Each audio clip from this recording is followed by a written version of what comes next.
دیداری سلێمانی یەکەمین کۆبوونەوەی بەردەوامی سیاسی عێراقە کە پێشوازی لەسەرکردە و توێژەرانی سەرانسەری ڕۆژهەڵاتی ناوەڕاست و ئەوروپا و ئەمریکا دەکات. بیرۆکەی دیداری سلێمانی بە دامەزراندنی زانکۆی ئەمریکی لە عێراق سلێمانی لە ساڵی 2006 دەست پێ دەکات. قۆناغێکی نوێ بوو لە پەرەپێدانی کەرتی پەروەردە و توێژی نەوە لە وڵاتەکەدا. لەو کاتەوە زانکۆکە پێشەنگە لە پەرەپێدانی دیالۆگی نیشتیمانی و هەرێمی و یەکێک لە دەستکەوتەکانی دامەزراندنی دیداری سلێمانی بوو لە ساڵی 2013دا کە یەکەم دیداری سیاسی گەورەیە لە عێراقدا.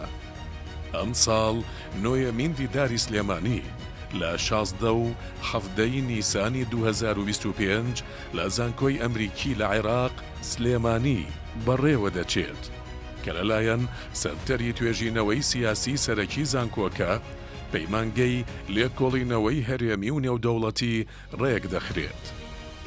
بە شانازیەوە هەندێک لە دامەزراوە پێشەنگەکانی جیهان وەک هاوبەشی فەرمی بەشداری لە دیدارەکەدا دەکەن، وەک پەیمانگای چاتەم هاوس، سنچری ئینتەرناشنال، پەیمانگای ئەفاری ئینتەرناسیۆنالی IAI، گروپی قەیرانی نێودەوڵەتی عیسام فارس بۆ سیاسەتی گشتی و کاروباری نێودەوڵەتی IFI.